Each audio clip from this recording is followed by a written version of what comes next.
आज की वीडियो लेके आया हूँ आप लोग के लिए, जो सारे बच्चे का कमेंट आ रहा था इकोनॉमिक्स के लेकर। इसलिए आज की इस वीडियो में हम लोग करने वाले हैं इकोनॉमिक्स का मोस्ट वीवीआई ऑब्जेक्टिव प्रश्न। आज इस वीडियो में करेंगे बाबू पूरे बुक का इकोनॉमिक्स का प्रश्न करेंगे बाबू, जो आप लोग को काफी सारे प्रश्न यहाँ पे याद भी नहीं होगा। ठीक है, तो आप लोग से अनुरोध है कि आप लोग जो है इस वीडियो को पूरे अंत तक देखिए। और यहाँ पे आप लोग को मैं टोटल 50 प्रश्न करवाऊंगा। कितने? 50 प्रश्न करवाऊंगा। वो आप लोग को सारे प्रश्न को करना है, ठीक है, क्योंकि सारे प्रश्न आज की इस वीडियो में इंपॉर्टेंट है। गेसिंग किया गया प्रश्न बाबू, पूछे गए प्रश्न, सारे प्रश्न आज की इस वीडियो में शामिल है। इकोनॉमिक्स के सारे प्रश्न को देख लीजिए, तो यहाँ से ना आप लोग को काफी सारे प्रश्न जो है वह फाइनल बोर्ड एग्जाम में देखने के लिए मिलेगा। तो चलिए हम लोग करते हैं शुरू और करते हैं बाबू आज के सेशन स्टार्ट इकोनॉमिक्स का मोस्ट वीवीआई ऑब्जेक्टिव प्रश्न। और आप लोग को बताता हूं, आप लोग अगर कोई भी सब्जेक्ट में दिक्कत है ना, तो आप लोग कमेंट सेक्शन में बताइए, ठीक है। यही टाइम है बाबू आप लोग को मेहनत करने का। आप लोग को कोई भी सब्जेक्ट में दिक्कत है, आप लोग बताइए, मैं उसका इतना सारा प्रश्न करवा दूंगा कि आप लोग को दिक्कत सब खत्म हो जाएगा, ठीक है। तो आप लोग जरूर कमेंट सेक्शन में बताइएगा। तो चलिए हम लोग करते हैं शुरू और करते हैं इकोनॉमिक्स का मोस्ट वीवीआई ऑब्जेक्टिव प्रश्न। तो पहला नंबर प्रश्न को देखिए। पहला नंबर प्रश्न आप लोग के लिए काफी इंपॉर्टेंट है, ठीक है। आप लोग पढ़ रहे हैं बाबू इकोनॉमिक्स, ठीक है। तो यहाँ पे पूछ रहा है क्या कि अर्थशास्त्र के पिता कौन थे? इकोनॉमिक्स के जो पिता है बाबू वह कौन थे, ये प्रश्न करा है। आप लोग बताइए जल्दी से। सारे प्रश्न को बाबू आप लोग करते चलिए, ठीक है। आप लोग सारे प्रश्न को करते चलिए, लास्ट में अपना स्कोर जरूर बताइएगा, ठीक है। बताइए जल्दी से, अर्थशास्त्र के पिता कौन थे? तो अर्थशास्त्र के जो पिता थे ना बाबू, याद रखिएगा कौन थे? तो एडम स्मिथ थे। कौन थे? एडम स्मिथ थे बाबू, अर्थशास्त्र इकोनॉमिक्स के पिता। याद रखिएगा, ये प्रश्न काफी इंपॉर्टेंट है, एग्जाम में भी पूछा गया सवाल है। आंसर यहाँ पे क्या हो जाएगा? Option number B. चलिए बाबू, तो दूसरा नंबर सवाल को देखिएगा आप लोग। क्या करा है दूसरा नंबर प्रश्न कि उपयोगिता में क्या होती है? बताइएगा, उपयोगिता में बाबू क्या होती है? बताइए जल्दी से आप लोग। और सारे ऑप्शन को आप लोग पढ़कर ही आंसर कीजिएगा बाबू, मैं ऑप्शन को नहीं पढ़ूंगा, डायरेक्टली आंसर करते चलूंगा, ठीक है। तो आप लोग सारे ऑप्शन को अच्छे तरीके से पढ़ के मेरे से पहले ही सारे प्रश्न को करते चलिए। तो बताइए जल्दी से, उपयोगिता में बाबू क्या होती है? तो याद रखिएगा, लाभदायकता और हानिकारक, ये दोनों होती है बाबू। लाभ और हानि दोनों होती है बाबू उपयोगिता में। याद रखिएगा, यहाँ पे क्या हो जाएगा आंसर? ए एवं बी दोनों, ऑप्शन नंबर सी। चलिएगा अगले प्रश्न पे ध्यान दीजिएगा। क्या करें कि वस्तु की पूर्ति के निर्धारक घटक कौन से हैं? वस्तु के जो पूर्ति के निर्धारक घटक हैं वह कौन से हैं? बताइएगा। जो प्रश्न आप लोग को याद नहीं है वो प्रश्न को आप लोग याद भी करते चलिएगा बाबू, क्योंकि सारे प्रश्न आज की इस वीडियो में इंपॉर्टेंट है, ठीक है। बताइए आप लोग, वस्तु की पूर्ति के निर्धारक घटक जो है वह कौन से हैं? याद रखिएगा बाबू, वस्तु की कीमत, संबंधित वस्तुओं की कीमत और उत्पादन साधनों की कीमत, ये तीनों बाबू वस्तु की पूर्ति के निर्धारक घटक है। याद रखिएगा अच्छे तरीके से। आंसर यहाँ पे क्या हो जाएगा? इनमें से सभी, ऑप्शन नंबर डी। चलिएगा अगले प्रश्न पे ध्यान दीजिएगा। क्या करा अगला प्रश्न कि कारक लागत पर निबल राष्ट्रीय उत्पाद को कहते हैं? क्या करा है कि कारक लागत पर बाबू निबल राष्ट्रीय उत्पाद को क्या कहते हैं? बताइएगा आप लोग। तो याद रखिएगा, कारक लागत पर ना बाबू जो निबल राष्ट्रीय उत्पाद को जो कहा जाता है वह राष्ट्रीय आय कहा जाता है। क्या कहा जाता है? राष्ट्रीय आय। याद रखिएगा, आंसर यहाँ पे क्या हो जाएगा? Option number B. और आज के इस वीडियो में बाबू इकोनॉमिक्स का हम लोग जो है वह रिवीजन कर रहे हैं, ठीक है। ये आज की वीडियो आप लोग के लिए रिवीजन क्लास है, ठीक है। तो सारे प्रश्न को देख लीजिए, ठीक है। टाइम है तो आप लोग सारे प्रश्न को अच्छे तरीके से देख लीजिए बाबू, अगर इकोनॉमिक्स में आप लोग को दिक्कत होता है तब, ठीक है। क्या करें यहाँ पे कि सबसे पहले माइक्रो शब्द का प्रयोग किसने किया? सबसे पहले बाबू जो माइक्रो शब्द का प्रयोग किए थे वह कौन किए थे? बताइएगा आप लोग। काफी इंपॉर्टेंट सवाल है, एग्जाम में पूछे गए सवाल है, याद रखिएगा। सबसे पहले जो माइक्रो शब्द का जो प्रयोग किए थे ना वह कौन किए थे? तो वह रैगनर फ्रिश ने किए थे। कौन? रैगनर फ्रिश, ये किए थे बाबू सबसे पहले माइक्रो शब्द का प्रयोग। आंसर यहाँ पे क्या हो जाएगा इस सवाल का? Option number C. अगले प्रश्न को देखिएगा, काफी इंपॉर्टेंट सवाल है बाबू। क्या करें कि अर्थव्यवस्था को वर्गीकृत किया जा सकता है? क्या करें कि अर्थव्यवस्था को वर्गीकृत किया जा सकता है बाबू? बताइएगा, ये काफी इंपॉर्टेंट सवाल है। याद रखिएगा, अर्थव्यवस्था को जो वर्गीकृत किया जाता है ना वह समाजवादी के रूप में, पूंजीवादी के रूप में और मिश्रित के रूप में, ठीक है। ये तीनों के रूप में बाबू अर्थव्यवस्था को वर्गीकृत किया जाता है। आप लोग पढ़े होंगे, ठीक है। समाजवादी, पूंजीवादी और मिश्रवादी। याद रखिएगा, काफी इंपॉर्टेंट सवाल है। यहाँ पे आंसर क्या हो जाएगा? इनमें से सभी, ऑप्शन नंबर डी। चलिए अगले प्रश्न पे ध्यान दीजिएगा। क्या करें कि उत्पादन वक्र का ढाल गिरता है? बाबू उत्पादन वक्र का ढाल जो गिरता है वह कैसे गिरता है? दाएं से बाएं, बाएं से दाएं, कि ऊपर से नीचे, कि नीचे से ऊपर? बताइएगा आप लोग। काफी इंपॉर्टेंट सवाल है, जल्दी से बताइए। इसी लेवल से बाबू सवाल एग्जाम में भी पूछे जा रहे हैं, ठीक है। देखिए आप लोग, क्या करें कि उत्पादन वक्र का ढाल जो गिरता है ना वह कैसे गिरता है? तो वह बाएं से दाएं गिरता है। कैसे बाबू? बाएं से दाएं। याद रखिएगा, आंसर यहाँ पे क्या हो जाएगा इस सवाल का? Option number B.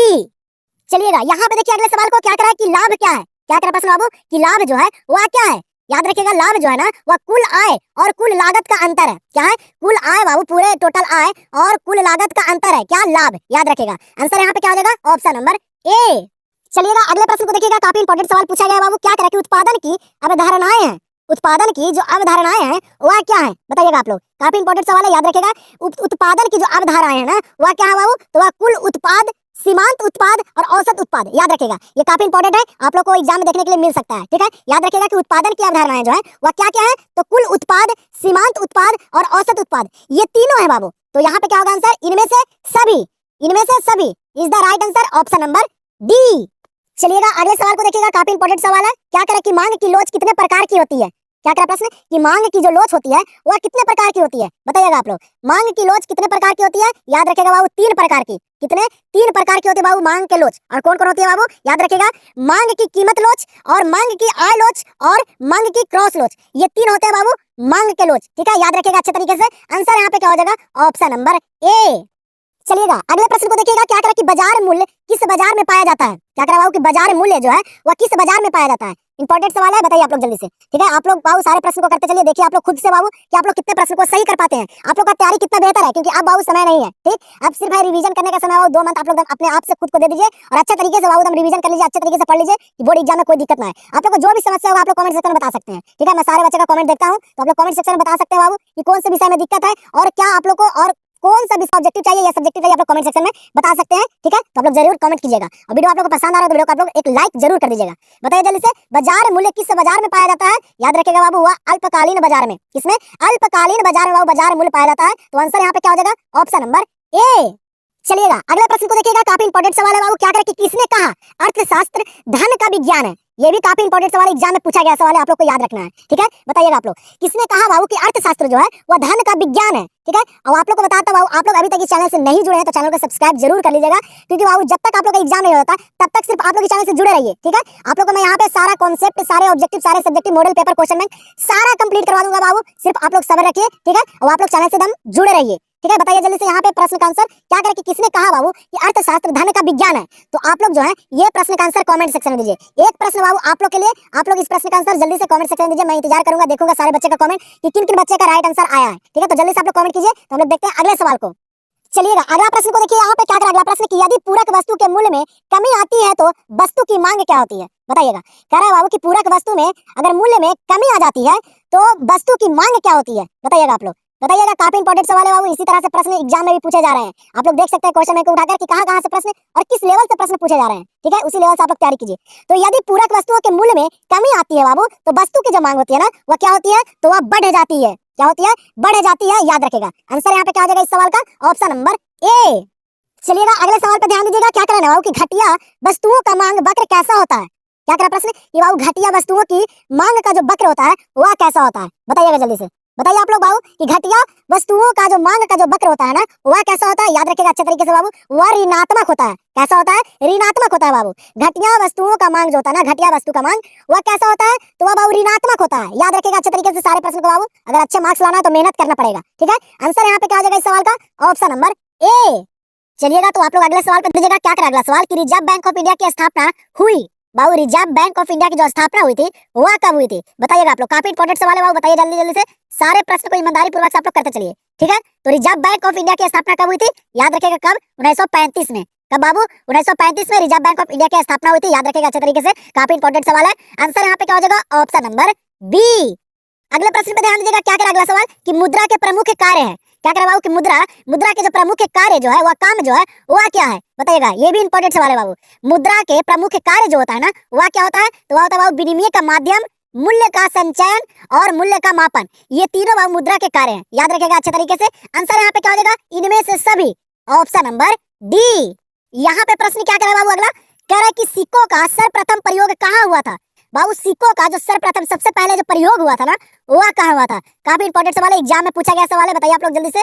सारे बाबू आज की इस वीडियो में ना सारे प्रश्न इंपॉर्टेंट है, ठीक है। सारे प्रश्न भी आए हैं, सिर्फ आप लोग सारे प्रश्न को अच्छे तरीके से देख लीजिए और खुद से करते चलिए। और लास्ट में कमेंट सेक्शन में बताइए आप लोग कितना स्कोर कर पाए हो। मैं देखना चाहता हूँ कि आप लोग का तैयारी कितना बेहतर है। तो बताइए जल्दी से, सिक्कों का सर्वप्रथम प्रयोग कहाँ हुआ था, याद रखेगा कहाँ हुआ था बाबू, लिडिया में। कहाँ, लिडिया में हुआ था बाबू सिक्कों का सर्वप्रथम प्रयोग, याद रखेगा। आंसर यहाँ पे क्या हो जाएगा, ऑप्शन नंबर ए।